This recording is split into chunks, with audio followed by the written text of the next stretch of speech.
Thank you. Good evening. Welcome to the March 1st Instructional Committee meeting of the Wallingford Board of Education, March 1st, 2021. Despite everything, I do feel like this year is flying by. But tonight we're going to start with the acceptance of minutes from our February 1st, 2021 Instructional Committee meeting. So is there any discussion or changes in those minutes? Okay, we'll start with approval with Mr. Ross. Yes. Ms. Purcell. Yes. Ms. Allenson. Yes. Ms. Levesque. Yes. Ms. Raccio. Yes. Mr. Votto. Yep. Mr. Reynolds. Yes. Ms. Castelli. Yes. Mrs. Corso, yes. Those minutes are accepted. Our next order of business is a presentation tonight regarding CTARI and the E.C. Stevens administration. I will open it up to Ms. Christina Kiley. Good evening. Thanks for having us here tonight.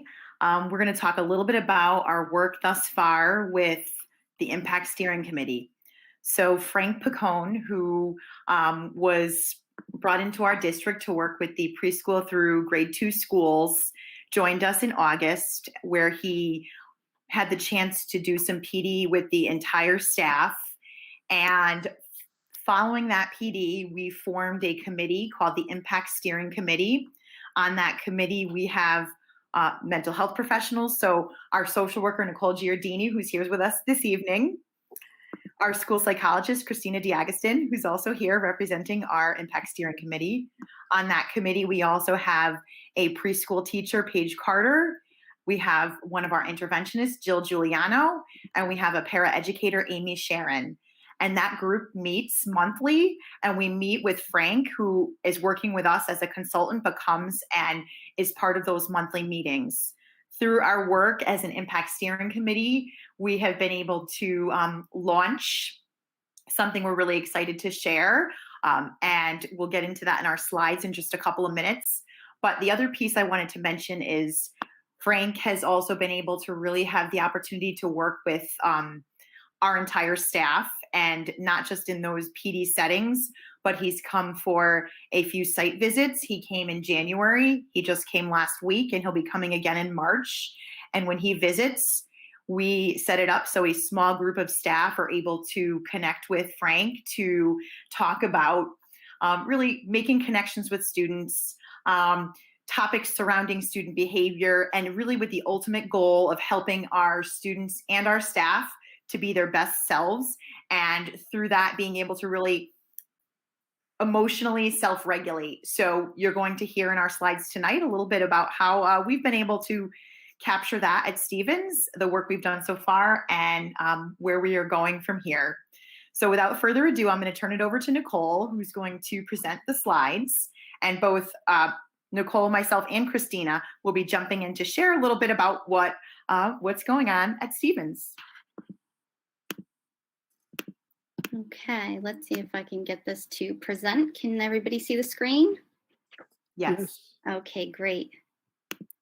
Okay, so a little bit about the zones of regulation. It is a curriculum designed to help teach self-awareness and self-management.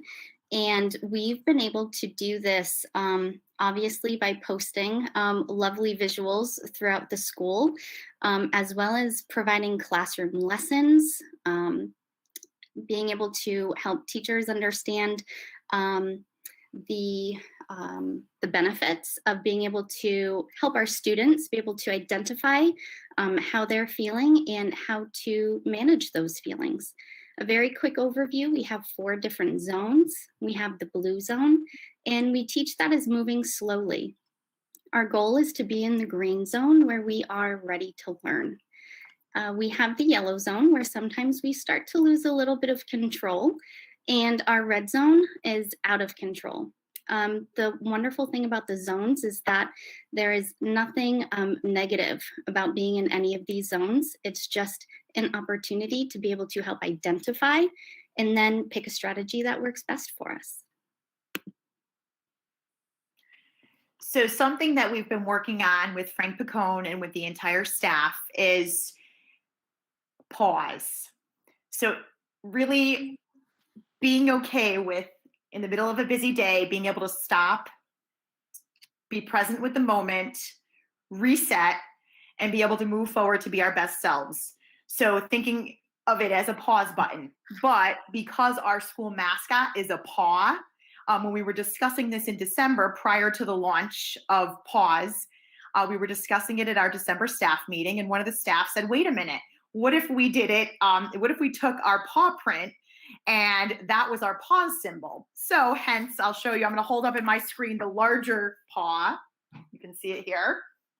And then you can see in the picture at the student individual workspaces, they have small versions of the paw. So we started by, yes, let's take the paw and make it our pause symbol, because we own that symbol. That's our school mascot. And from there, we had conversations with our impact steering committee, and we decided that bringing the zones colors into the paw for our pause symbol would be really effective. So if you notice again on the symbol, you'll see those same colors that Nicole just shared when she went through the 4 different zones. So those colors are embedded and make up our pause symbol. So once we came up with the pause symbol that was going to be really meaningful to our staff, we launched it in January at one of our virtual town meetings. And all of the impact steering committee members, as well as some students, were modeling and showing what it meant to just take a pause, to again stop in the middle of a busy day and give ourselves permission to reset and really just be present in the moment so we can move forward and do our best work, be our best selves. So from there, we distributed small pause symbols to all of the students. And as you saw in the previous picture, many of the students and teachers have placed them in the individual workspaces. All of the classrooms also have the bigger version of the pause symbol. And when we do our virtual announcements each morning as an entire school community, we bring in the pause. Not every day, but frequently we start our day with a pause so we can really start on the right foot and carry into a successful day ahead. So we've found that it's really taken off at Stevens. I was in a preschool room where students are pausing, grade 2. Really all parts of the school and all parts of our school community are utilizing pause when they need to and giving themselves permission, whether it's staff or students, to pause and reset. I think that probably sums up pause.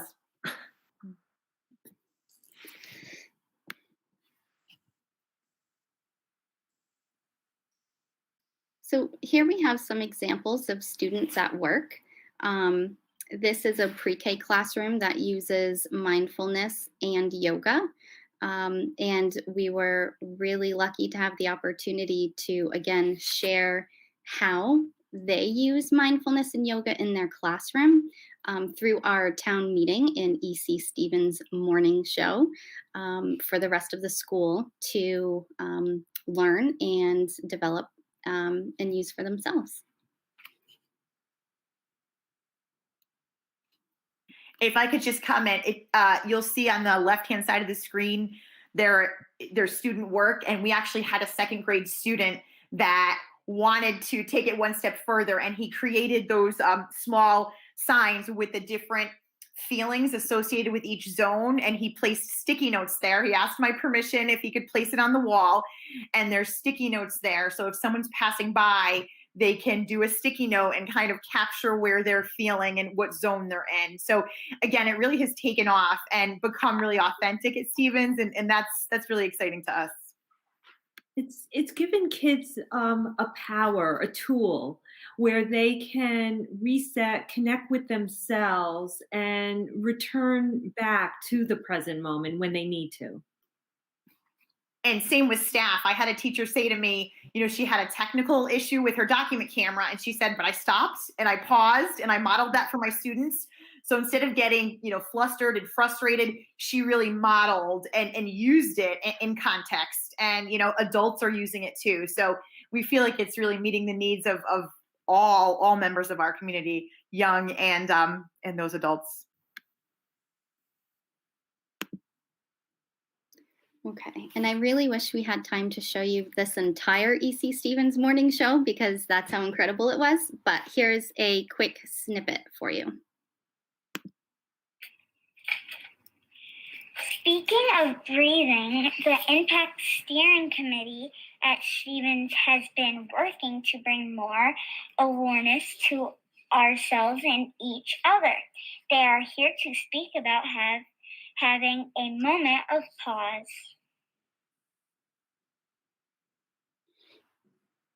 Hi friends, so today we are going to show you how we pause in our classrooms.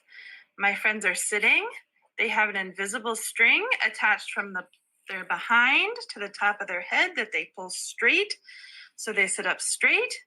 Their hands are either on their knees or in their lap. And their eyes are closed. And they're taking some deep breaths in and out. In and out. And in and out. Great job, friends. Can you wave?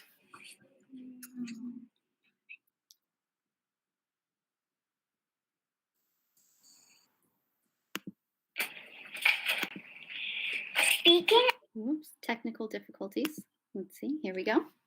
So one of Frank's favorite sayings is feeding the flowers. And at Stevens School, our garden is shining with the PAWS flower.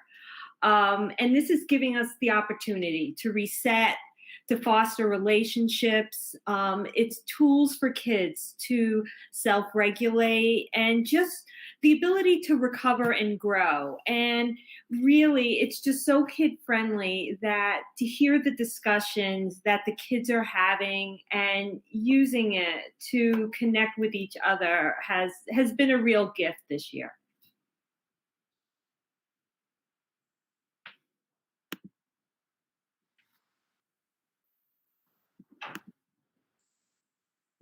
Does anyone have any questions?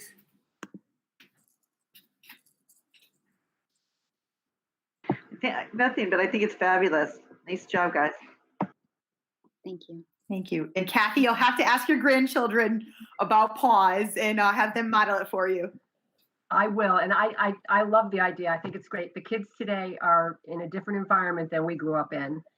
A lot more stress, I guess, anxiety, whatever, and any tools that we can develop to help them in that respect, I think is great. And this certainly looks like it's meeting the bill, filling that bill.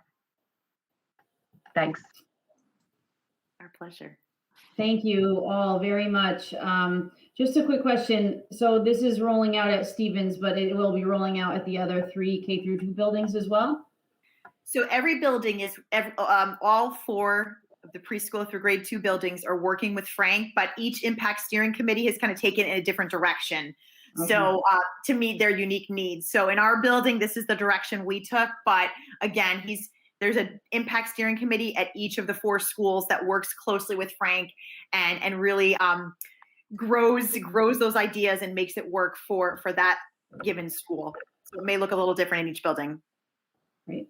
Thank you. Thank you all very much. I definitely see the need even moving forward into the middle and high school when kids get so impulsive and everything is right at their fingertips. If they can really learn young to stop and take a deep breath before you act on that impulse, is very helpful. So thank you all very much. We really appreciate it. And you can enjoy the rest of your evening. Thank you. Thanks for having us. Questions or we're good? Thank you very much. All right. Thank you all. Thank you. Please reach out should you have any follow-up questions. Certainly. Okay, thank you. So our next items on our agenda are we have quite a bit of policy to get through this evening. So our policy committee has done quite a bit of work in the last 2 months on reviewing policies and updating policies. So I'm going to turn this portion of the meeting over to Dr. Latour. Ms. Latour. Ooh, Sorry, I upgraded for a quick second. So this particular policy you have seen before, actually, and it went back to the policy committee. This is policy 9323, formerly BDA and BDB. last updated in the early 90s. This is about agenda construction. And so we had fairly lengthy conversations about just when the agenda needs to be posted, when the backup materials need to be provided. So the shaded sections are sections that are new to the policy. The strikeouts are things that we are removing. This is the first read for the entire batch of policies this evening. So one of the things that we did add in the second paragraph on page 1 was just talking about public comment time. We wanted to, based on the conversation we originally had, we wanted to note that public comment time was the time in which at our full board meetings at the end of the month, people could raise their questions, which aligns with on the back or page 2, however it's copied for your packet. We're changing the question and answer session to something that says just public comment. Public comment can be a question, it could be an answer. It could potentially be answered that evening, but it doesn't necessarily have to be if the board desires to get some additional information before answering the question. So this is just, again, advice and language that was recommended by our board attorney, and it is just minor changes to being a little bit less specific when board packets go out the Friday before the meeting, instead of saying the Friday before the Monday meeting, because sometimes our meetings changes days of the week. So Mrs. Levac, do you have a question? I do. Okay. At the last sentence in the 4th paragraph on page 1, it indicates the same requirements shall be met for special meetings of the board unless called in an emergency with less than 24 hours notice. I just, is that compliant with FOI?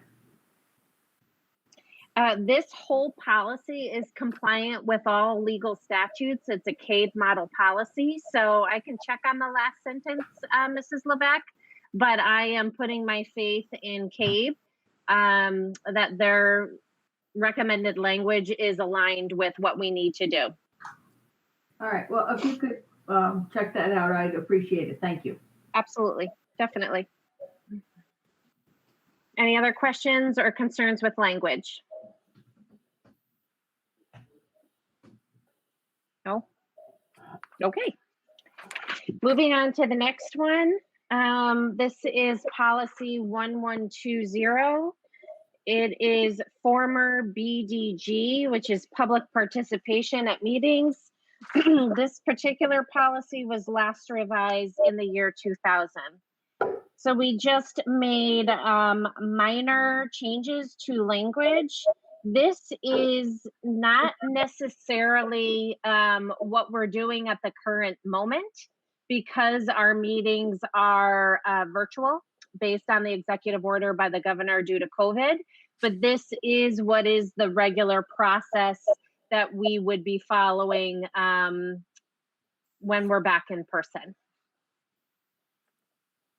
Does anybody have any questions or changes of language that they're proposing? No? Okay. The next policy, first read, is policy 9130. It is former BCE. This policy was last revised in 1996. This discusses the various committees of the Board of Education. We had some lengthy discussion on this particular policy in terms of the draft.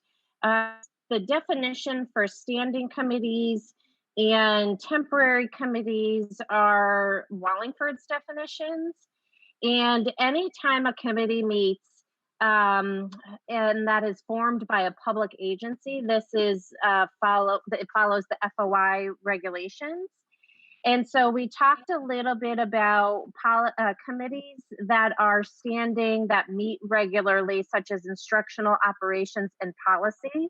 We did strike out board council liaison and board PTO council liaison committee because those aren't committees that have been meeting regularly. Ed Council is a committee that meets. It's a standing committee that is part of contract language as well in the teacher's contract.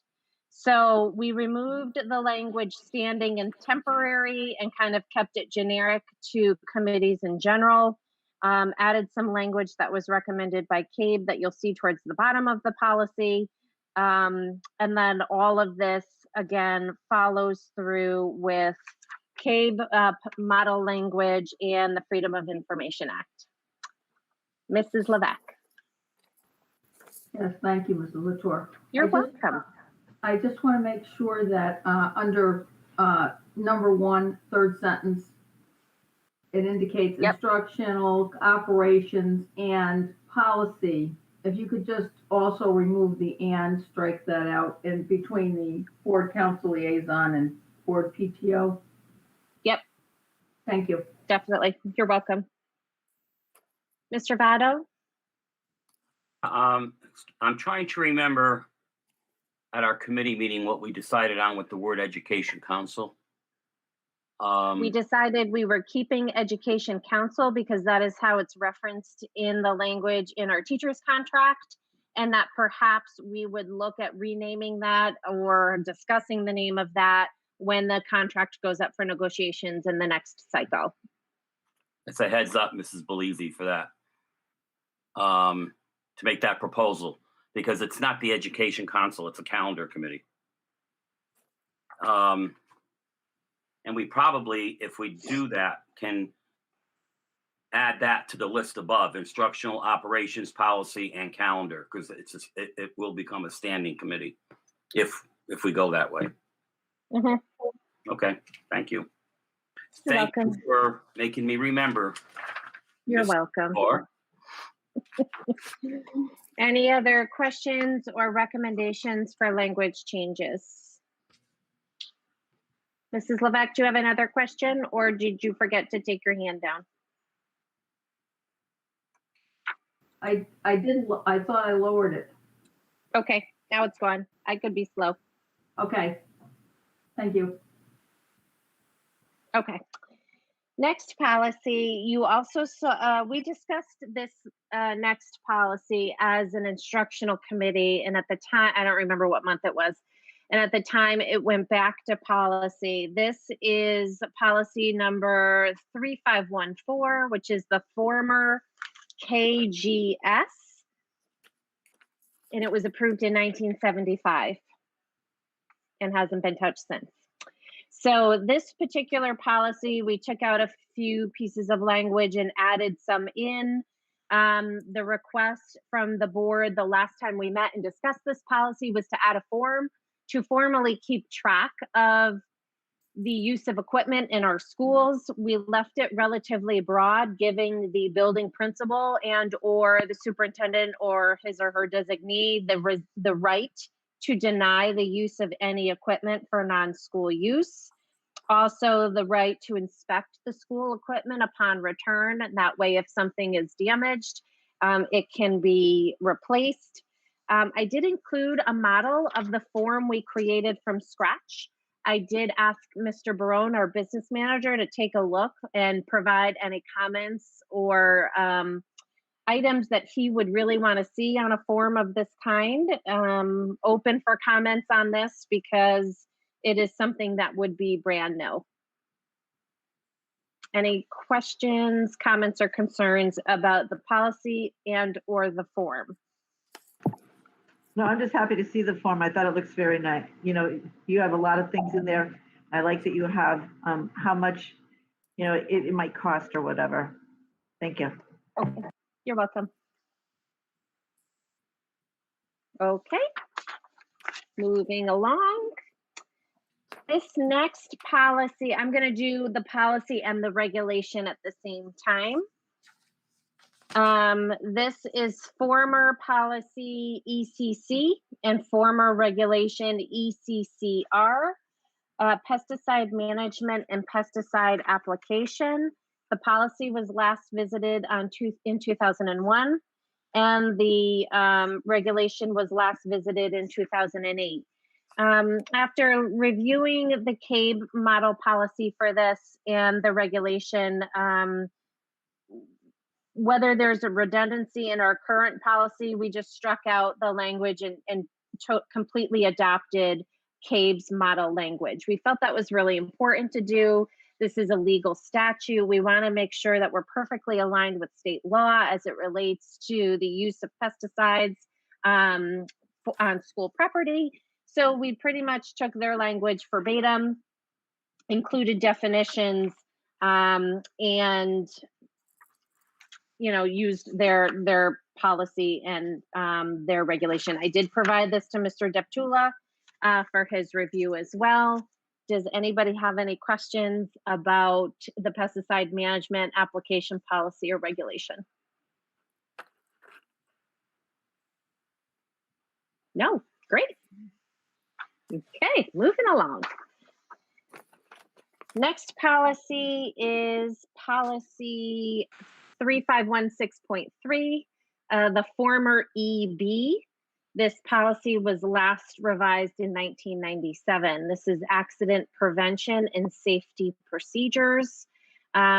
We looked at our current policy. Much of it was still appropriate, and we kept a lot of the language and just added a few minor changes based on CABE model policy and adding some information, especially in that middle paragraph that talked a little bit about the scope of accident prevention and safety. So I did reference, in this case, safety programs through the Office of the Assistant Superintendent for Personnel or his or her designee, because the Human Resources Assistant, Mr. Dave Bryant, does a lot of the work with the school safety committees. And so I wanted to make sure I included that language as well into this policy. Does anybody have any questions or comments about the language in this policy? Great, moving along. Okay, this next group is again a policy and a regulation. So it is former policy and regulation ECBC, which will now be renumbered to 6114.1. Both of these were last reviewed in 1995. For both of these, I used CABE model policy to make sure that we're perfectly aligned with what the regulations for schools are currently. We did change some of the language as well to incorporate not just fire drills, but crisis response drills. And some of the work that we have been doing in terms of our work with school security. So you'll see the added language to the policy in the shaded section, as well as the regulation. Any questions or comments, concerns, Mrs. Levesque? Yes. Under Roman numeral, what used to be Roman numeral 3 on page 1, it seems a little, it seems unclear. It indicates that a fire drill shall be held at least once a month in each school building. And then the third sentence, a crisis response drill shall be substituted for one of the required monthly school fire drills every 3 months. So are we not having a fire drill that month with the substitution? So it will depend. You can substitute a crisis response in in for a fire drill. And oftentimes principals, when they're scheduling their drills to comply, will look, especially in the winter months, at weather to determine what they're going to be doing. So it is a little vague because it offers a little flexibility to the schools. They do have to have 10 drills within the school year. Mm-hmm. The recommendation is to have them regularly, but sometimes snow cover, wind chill can prohibit that. Sometimes you're lucky and you get a 50-degree day in January or February and you take that opportunity and you run with it. So it provides just some flexibility for the buildings. I can look at the language if it would be helpful to clarify for you. Since And we try both to say clean that shall, that's kind of a command type of language. A fire drill shall be held, and then a crisis response drill shall be substituted. So I don't know if we can do something like may or Sure. something to that effect, so it just seems a little ambiguous. Thank you. Okay. Mr. Ross, did you have a question? No, it got answered. Thank you. Okay, thanks. Mrs. Purcell? Yeah, just a real simple thing. In the regulation, if you go down past E, the very first shaded sentence, it just is cumbersome a little bit. It says, in the event that fire is discovered in any of the school plans, the fire department shall be called immediately following. I'm thinking taking out giving, just saying immediately following the signal to evacuate the building. It just seems immediately following giving the signal. I don't know. Maybe it's just me, but it seemed like that word wasn't necessary. Again, small. Okay. Does anyone have a concern with taking out the word giving in the regulation? No? Okay. Thank you. Anything else? Okay. No, I Yes, just, Mr. Russ. if I'm reading it, and bear with me, in the event a fire is discovered in any one of the school plants, the fire department shall be called immediately. But actually, we're going to give the signal to evacuate the building, then call the fire department? Right. It says the fire department shall be called immediately following the signal to evacuate the building. Okay. I mean, the fire department is called automatically when the Sure, signal, right, okay. Through the central alarm system, does that calling for us as soon as the signal is sounded. Mrs. Costelli? So I think to Ray's point, I think the way he was reading it is the fire department shall be called immediately. And immediately, then following giving the signal, as opposed to immediately following. It's the way you read it. So I don't know if we could just maybe move the word. We could look at it and maybe move the words around a little bit to make it clearer. Because I see what Ray's saying. He took it about you call the fire department immediately, and then following giving the signal. It sounds like it's not immediately then, as opposed to immediately following, being like it actually is. You know what I'm saying? Right. I don't know. Actually, concurrently, it's actually at the same time because you're pulling the alarm. There you go. So you want to get the kids out of the building, get everybody safe, but at the same time, somebody's calling the fire department. So it's actually concurrently. Right. Yep. It's one of those. Exactly. Yeah. I'll work on that first sentence to make sure that it's, clear. Thank you. That it happens at the same time through the central alarm system. Actually, if the alarm goes off, doesn't the fire department immediately react to it? Yeah, and you take this as soon as the alarm goes off, both things happen at the same time, I think. Correct. Yes, they do. Right. And they usually call the school and say, is there really a fire or something like that in the meantime. But the first thing is you get the kids out. Correct. Those days are gone, thank God. Okay, any other questions or concerns about this one? Okay. The next one is about bomb threats. This is former policy EBCC, new policy 6114.3, last revised in 1997. This again is a model policy by CABE just to kind of keep language consistent and aligned. The one thing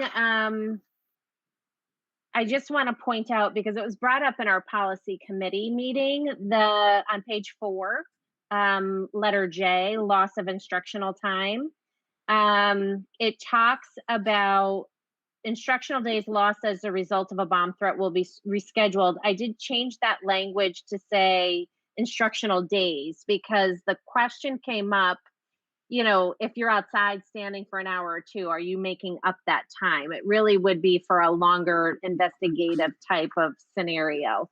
So I just wanted to, Mrs. Castelli brought it up the last time. And so Mrs. Castelli, that's the minor little word I added. I don't know if it's enough to satisfy your concern, but really it would be for a long-term kind of investigation, if the school had to close, not just stand outside for an hour or two while the police were at the building. Mr. Ross, do you have a question? Yeah, just walk me through this. A fire drill, classroom A knows what door to go out at all times. Classroom B knows what door to go out at all times automatically.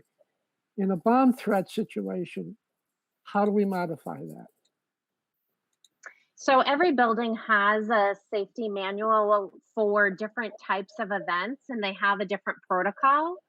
And it's there's a sheet that is in every room that talks about what do you do if you have to shelter in place, and what do you do if you have to if there's a fire drill, if there's a bomb threat, if there's a medical emergency. That way, whether you're a substitute, paraeducator, student teacher, classroom teacher, and you're just in a different room, you know exactly what protocol to take. And evacuation routes are also listed in every room. So every building reviews that every year. Mr. Bryant coordinates that with the district as well, so that every building has their protocol set, they're reviewed with staff, and they're continuously updated. So if there was, and I don't mean to belittle it, but belabor it. If a substitute teacher's in classroom A, is this notice big and where she can see it instantly and not have to go look for it? It's posted on the wall or something?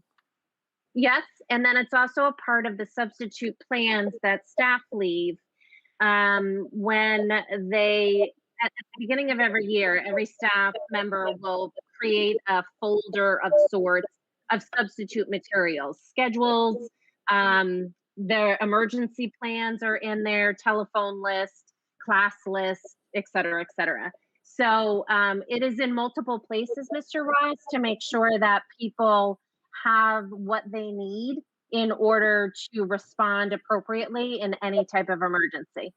Thank you. You're welcome. Mr. Votto, do you have a question? No, I just have a little, as an aside, for a little levity here. Many, many years ago, when bomb threats became a new thing in my school, the principal got on the phone, on the speaker, told all the female teachers to take the children out of the school to a school next door, and the male teachers to stay behind and look for the bomb. We had to check all the lockers. We've come a long way, thank you, Lord. Yeah. Yep. Mrs. Corso, do you have a question? Yes, I do. Real quick, instead of rescheduling, would if we were closing the district to investigate a bomb threat, would we be able to go virtual for the day? Is that an approved use of virtual learning, or no? We would have to be okay. Okay. Thanks, Dr. Menzo. Not yet. I mean, we don't know. Right. We only have a momentary small window of time where virtual learning for snow days and potentially other days is allowed. So we'll see where that goes. Who knows? Okay. Any other concerns or questions about language for that one? Great.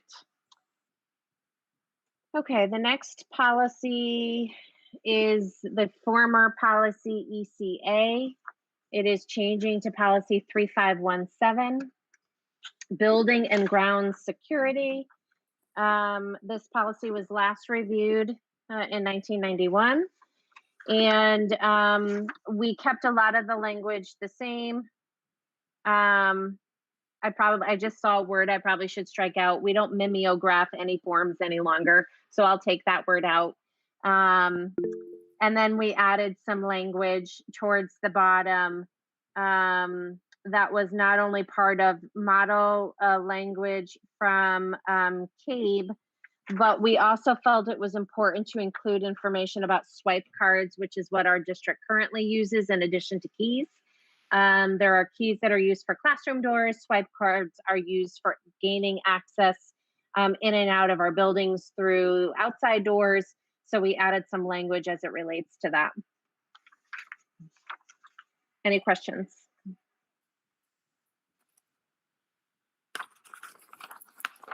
Okay. Next one, policy ECAB now becomes policy 5131.5, last reviewed in 1991. We just added some language to our existing policy, which, as you can see from the top, the unshaded section was very short. We added some language about personal liability to damage caused through the act of vandalism, either by the student in terms of being able to provide monetary damages towards fixing it, or the child's family. So you'll see that this language was provided by CABE for us, for districts. Are there any questions or concerns with the language that we're proposing to add to this policy? Mrs. Castelli. So I know we talked about it, and I probably forgot what we decided, but I was concerned about that adult child who is special needs. Weren't we gonna I thought we were gonna do something. We had talked about the adult student listed in the bottom paragraph being potentially students that are seniors that are 18 and older, that are legal, adults. But Right. we didn't really decide anything about any of our programs that might be special education students that are older. We didn't decide to do anything with that language, to my memory. Yeah, I'll double check my other notes. I happened to miss this when I was going over these documents today. So I'll double check my notes from before. Okay. And I can go back to the video, since we have one, and listen to our conversation to make sure I haven't missed anything myself. We talked about a lot of policy that day. So, all right. Any other questions or concerns about this one? Okay. Next one, policy ECF, former policy ECF will become 3513.1. This is on energy conservation. This was last reviewed in 1991. And all we did was update current language with CABE's model policy to just make sure that we have, because this policy is 30 years old. If I'm doing the math right, yes, I am. And we wanted to make sure we were updated and in the current decade. Any questions about this one? And century.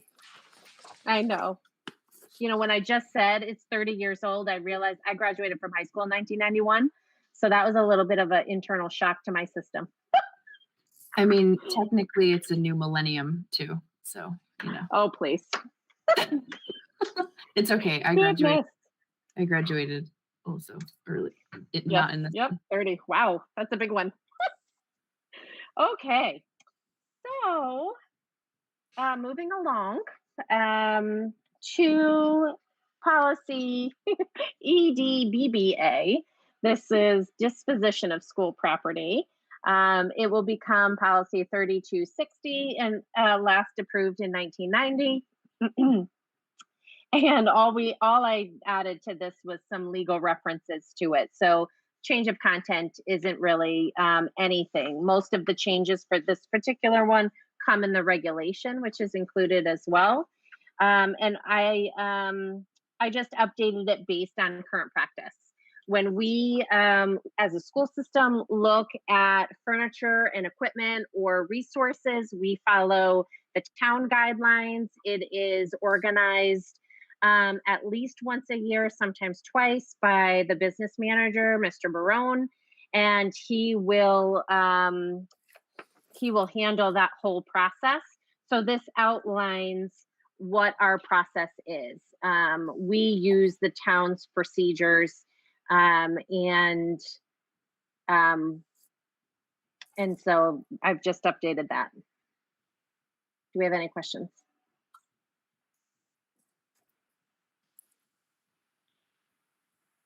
Okay.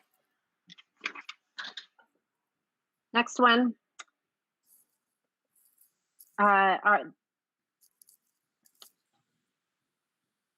Is okay, so the next few policies, and I'm going to kind of lump them all together if you don't mind. These are all proposed for deletion for one reason or another. So when you look at this policy 3510, former ECB, last reviewed in 1991, there really is no reason or rationale to have this as a policy. This just speaks to building and grounds maintenance, that a school district and an effective educational program requires attractive physical facilities. The policy committee didn't feel like, given that this really isn't aligned to any legal statute, we really didn't need to have it as a policy. We have a wonderful building and grounds department headed by Mr. Mark Deptula. Our maintenance and custodial crews are fantastic. They're doing an amazing job always, but even more so this year in the past with COVID. So we just didn't feel the need, as we're trying to thin out our policy, to have a policy that really wasn't absolutely legally necessary. Mrs. Castelli, do you have a question, or did you forget to put your hand down? Okay, that's all right. Any concerns with the deletion of this policy? Okay. The next one is a regulation to the energy conservation policy that we just looked at. Again, our practices are much different in 2021 than they were back in 1991 when this regulation was last reviewed. We have our school use and facility use guidelines that the business office has worked with building and grounds. And given much of this is very, very outdated, and we have a very solid facility use policy and regulation, we didn't feel the need to have this regulation any longer. So that's 3513. 3513.1A, yes.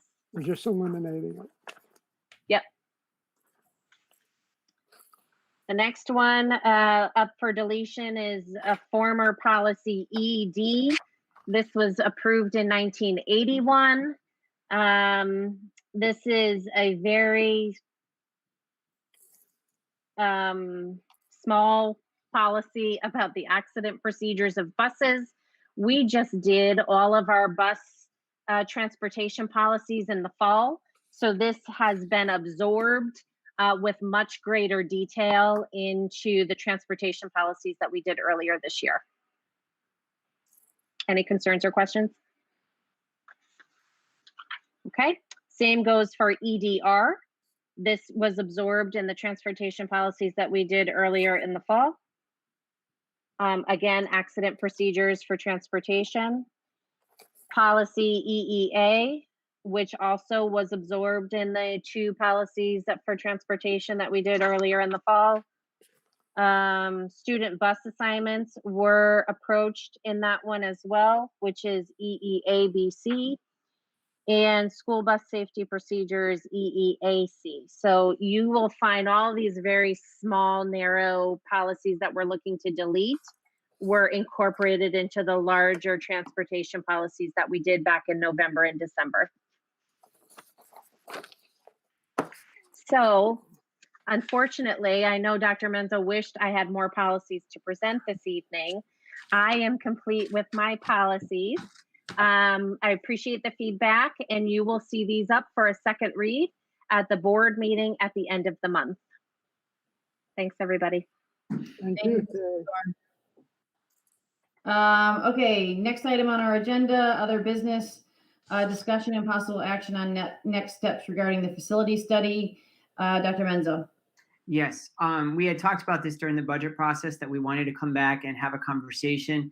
I think at that evening, my comment was I think the board needs to determine next steps, and really the big choice the board needs to make is ultimately not tonight, but ultimately the one high school or the two high schools. In that conversation that evening, I did say that I had heard, and I think some of you echoed my sentiment that people in the public had approached us and said that one of the sticking points for many of our community members was that they didn't want to support the one high school if it was going to take Lyman Hall and just add on to it and not have a brand new building. Because there was a lot of concern, the fact that the guts of Lyman Hall, so to speak, the structures, the infrastructure is very, very old.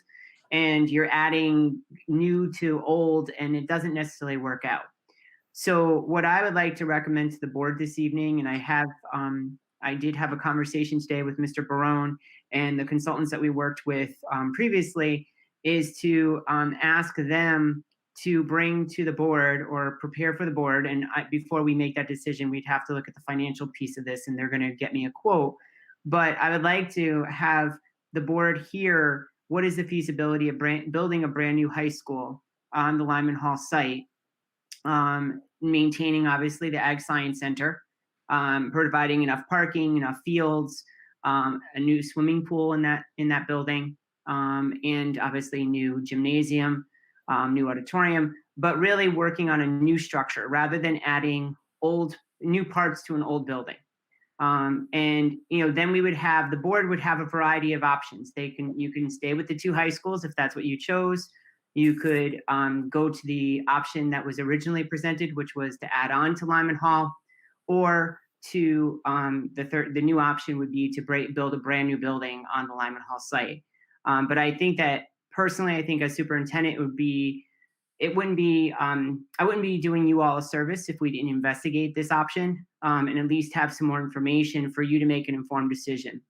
After that, once you make the next decision, whatever it may be, then we would be in a position to go to the council to get approval to go to the more in-depth actual planning of a building project. So again, I wanted to share this with you this evening. Obviously, we have a discussion about it, of course, but I did want to let you know that I did reach out because I figured that might come up tonight, and I didn't want to say, well, let me get back to you. So I did reach out to the consultants. They were going to review it and see where they were, and then I would bring back to the board, the cost, and you would have to approve the funding for that. We do have money still in our 2% fund for this, so it's not coming from this year's funds. It was in the energy efficiency / building facility line. So we do have funding to potentially cover that cost. So I'll pause there, but I know Mr. Ross has his hand raised. Can I assume then that a new building on a different site is off the table? Unfortunately, Mr. Ross, I'm glad you mentioned that. I apologize I should have started with that. We did do an investigation with Mr. Ryan, who is working, obviously in economic development. We did look at a few sites, and there was one site that did have enough land, but the landowners have not returned our call. We're not, I don't believe that it's for any other reason that they're not interested in selling the land. And Mr. Ryan concurs with me on that. So we don't have another piece of land right now that has been identified in town. And he's done a really thorough search of land that could be available. The west side location was no good? No. Okay. Sorry. Ms. Corso? Will the proposals or the information that the consultants bring back include reimbursement rates, current reimbursement rates from the state? We were talking about that today. We have to contact the state because I know there might be some adjustments. But yes, we would ask them to do that as they did last time to make, again, they're as good right now in this moment of time, but at least it does give you as a board projections of what the potential reimbursement is. We also talked about today the fact that we'd like them to consider incorporating some of the services from the central office, but we don't know if that's going to be too much for them to take on that piece of land. So we talked about that as well, just because the fact that they're trying to maximize the space, and make sure that we have the students' square footage taken care of first. But we did talk about those other options as well today.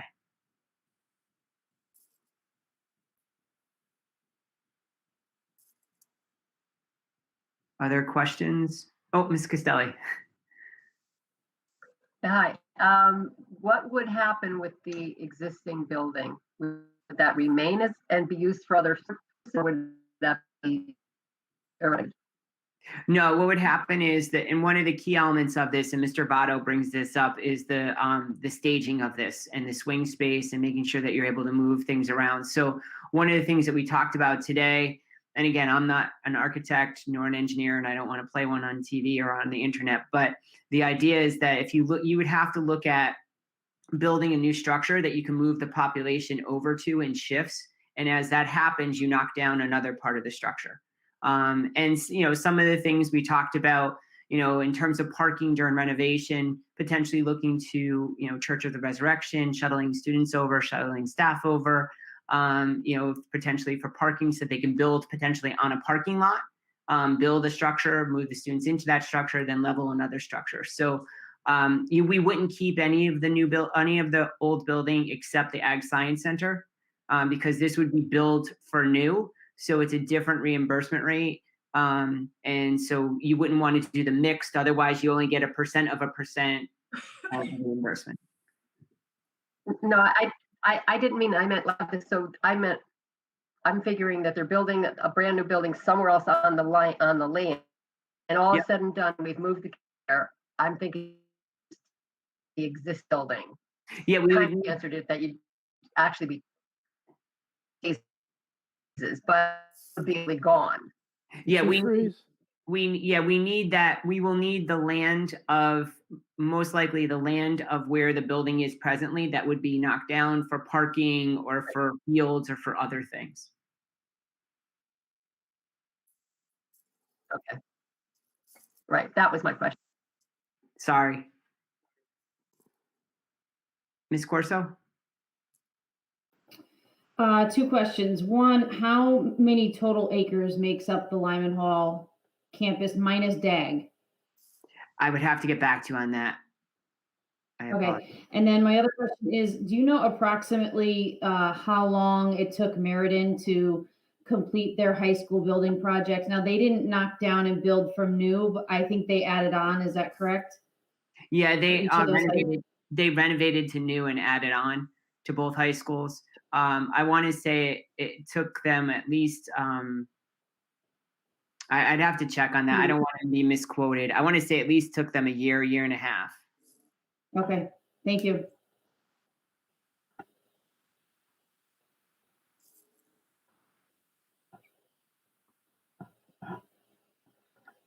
So I guess the question for the board is, is it okay for me to continue to pursue what I'm pursuing? Or do you want me to press pause? It's totally up to you. I just didn't want to come ill prepared tonight. I figured I would do some of the legwork ahead of time with Mr. Ross. Yep, Mr. Ross. Has this been run by the mayor at all? In terms of discussing knocking down the building? Moving ahead. We did not, there's not, at this point, I would talk to him once. Well, first of all, we're having a budget meeting in next couple of weeks anyway, so we could discuss it at that point. But I wanted to get your feel first, because the board really holds the hand for the next step. You have the cards for the next step. And then if you said, Sal, you want us, Dr. Menzo, we want you to move forward with this next step, then I would reach out to the mayor. Again, it doesn't, the challenge that we have is that we need to do something. And I think he's aware of that. It's not like we're going to start building or start applying to the state this spring. That's not something that could happen. The next phase of this would take us into the fall, because they would have to do a much thorough engineering phase on whatever plan you decided. And he said that he would be willing to, he was looking at next spring of 2022 for something to go to the council, and we'd pretty much be on that timeline. That's really when we would be going. So I don't think we're that far off, but once once you as a board said to, gave me permission to continue, then I would reach out to the mayor.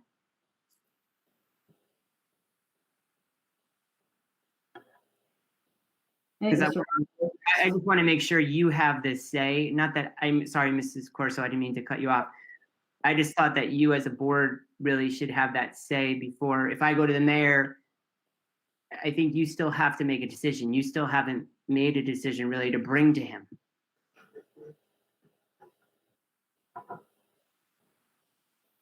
I think Mr. Votto had his hand up first. I just wanted to say, I thought at one of the last meetings that Dr. Menza, you mentioned that the mayor had discussed something about waiting till next spring to start talking about this facilities study again and whatnot. And we had said then, I don't think we should wait till next spring. Let's get going, doing something now. Correct. So Ray, I think to answer Ray's question, because I know you had a conversation with the mayor, I believe. Yeah, Ms. Levac, myself, and Mr. Barone had a conversation earlier in the fall.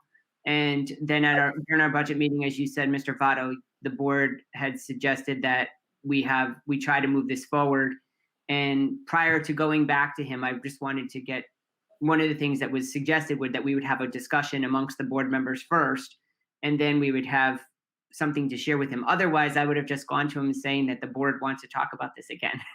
And he would be like, okay, you could talk about, I know him. He would be like, well, you could talk about it. But he doesn't have any answers from us. But don't we have to consider more than just one high school versus two high schools? Did we ever say, yeah, we're going to move forward with this facility study, or not study, we're going to move forward with this whole thing, which includes renovating to the two middle schools as well? Correct. I mean, we didn't come to any conclusion. No, we didn't come to any conclusion. The only conclusions I recall, and you could all correct me if I'm wrong, is that I don't believe there was any desire to do any restructuring to the middle schools. I think there was fairly strong, at least conversation supporting renovating to both middle schools. So we technically have not decided on that yet then either. No, you have to decide on that part, and then you have to decide on the high school part. And you also have to consider, as part of this conversation, is the timing. Which do you do first? I don't think it's necessarily something that you could take on all the projects at once, financially, or just stressing the system in terms of resources. So I think you need to prioritize. But I do think that there was fairly good consensus that the middle school structure was a good structure. Just renovate those buildings to new and bringing them up to code and such. But you did not officially take any action on that. Thank you. All right. Who's next? Either Mrs. Castelli or Ms. Levac. I missed whose hand went up first. Oh, Ms. Castelli's, okay, she's withdrawing her hand, so Ms. Levac. Yes, thank you. How long will it take the consultants to provide this new information? Did they give you an idea? Well, I told them I would like to have it by April, May, the latest of this school year. Okay, thank you. I think, Mr. Votto, to your point, I do remember discussing the need to renovate the middle schools also, but logistically to renovate the middle school and then renovate the high school puts those students in the midst of renovations for a longer period of time than doing it the other way around. I think that was the discussion that we had. I don't think we came to any formal consensus or anything, but I think that was the big issue with doing middle school first, because I do agree that the middle school buildings need some significant changes also. I personally feel the middle schools are in more need, but logistically, I don't think it can be done because we have no place to put the kids while we work on one school. That was the issue. Yeah. The original thing we talked about at Lyman Hall was adding that new wing so that you do get swing space. That's why it was probably better to do the high schools first. But my opinion, I think the middle schools are in worse shape, but logistically, I don't think it can be done. So we probably have to go to the high school thing. So, Dr. Menzo, do you want like consensus to move forward, or do you just want a general feeling? Do you want me to go around and say yes or no? Yeah, I would consensus to give me, to give me the continued permission, I guess, or permission to get a quote from the consulting firm to give the next study, to give us a quote on the next study. Then I would have to come back for you guys, you as a team, to obviously give me the approval to spend the money. So tonight is just to give them the permission to give us the update, give us, what it's going to cost, the scope of the work. I bring that back, get consensus on you approving it, and then come back. They would come back to the either instructional operations to present their findings. So tonight, consensus to at least get the ball rolling. Okay, thank you. I appreciate you clarifying. Does anybody else have any other questions before we go around? Yes, I do. Mr. Ross? Yeah. I want to be clear here. We're not looking for information as to just one building. We're still, the options are open. Yeah, the options, the previous options are still on the table. But the thing is that, as we talked about during one of the budget meetings when this came up, that I think there was, again, not just myself, but other board members had said that they had heard from community members that they voted against the two going to one high school because they didn't want to spend the money on just renovating an old building. So that's why we wanted to at least have a conversation about what, and then also when we went and we talked to the state, the potential of getting greater reimbursement or greater bang for our buck by building a new high school rather than renovating. Most districts like North Branford is building a brand new high school. They're building it on the same property that they have their present high school. They're actually doing on a smaller scale what we might want to consider. And it was more advantageous for them to build a brand new high school than to renovate to new a high school. But again, you have to first decide if you want to combine high schools. If you want to keep both high schools, then you have a whole different scenario there. We're not going to rebuild both high schools. Guilford built on this old site, didn't they? Yep. I've toured that building. Yep, you're absolutely right. It's a beautiful, yeah. That's a very stately building. Mrs. Purcell? Uh-oh, frozen. So if we do come forward with another option, are we going to ask the community again? Because now we've changed the options? That would be totally up to the Board of Education as to whether or not you want to do another survey. That's totally up to the Board of Education. Okay, thank you. Yep.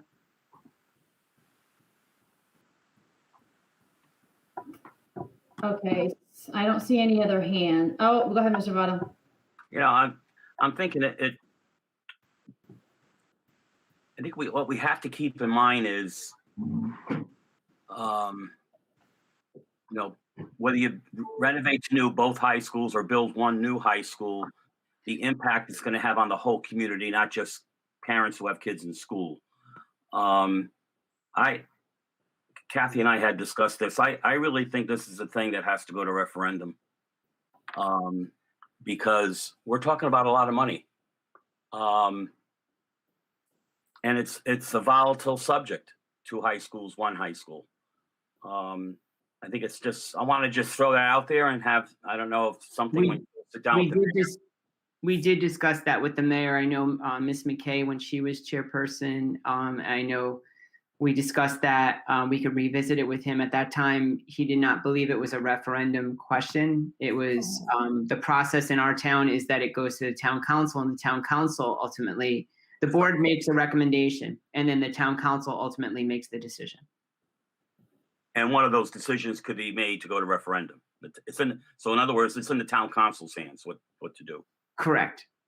Because they did that, I think, with the new library, correct, people? That went to referendum, didn't it? Maybe, yes? I don't know. It was before my time. We can't build a parking lot without a referendum, never mind the school. So I think to everybody's point, it would go to the town council, they would decide. But you Okay. have to bring them one decision. You can't bring them a portfolio of ideas and let them choose. You have to, as Board of Education, make the decision that you stand behind. And I think, I've made it clear, I think the pandemic for me personally has solidified any doubt I've had about the two high school. I think the one high school really is what we need to investigate deeply and put in place. I really believe that. And I know that could be the kiss of death to my tenure in the district, like it was for another superintendent. But I personally feel that there's just so much. I mean, every day I talk to different curriculum people or both high school principals, and there's just a lot of, it's becoming more and more challenging running the two schools. It really, really is. Academically.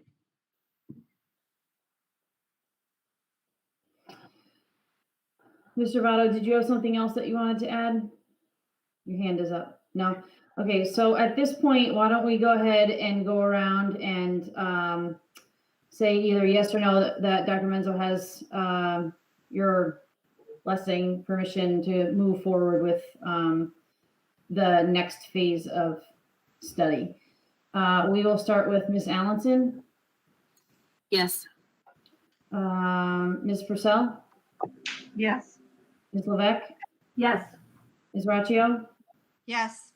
Mr. Votto, Yes. Mr. Reynolds, Yes. Ms. Costelli, Yes. Mr. Ross, Yes. Mrs. Corso, yes. Thank you. So Dr. Menzel, we'll look forward to the information that you bring back, hopefully in April or May. Well, the next thing I'll do is at the operations meeting, this won't be any conversation about the actual plan. It'll just be approval of the funding to do the plan. So that I want that to happen as soon as possible. If they get me the number this week, I can do that next week, just to get the money. And then, like you said, Ms. Corso, April, May, we'll have a presentation. So, but that money has already been approved, correct? Or now we have to do it because it's in the 2% fund? Yes. Well, we always have to ask, because it was originally one study, but it was in there broadly. Mr. Barone and Mr. Bose agreed to put it in the account in a broad statement, but I would want to make sure that you reapprove it. Okay. Thank you. Thank you. Okay, so that being said, there's nothing else left on our agenda tonight. So this meeting is adjourned. Thank you all. Thank you.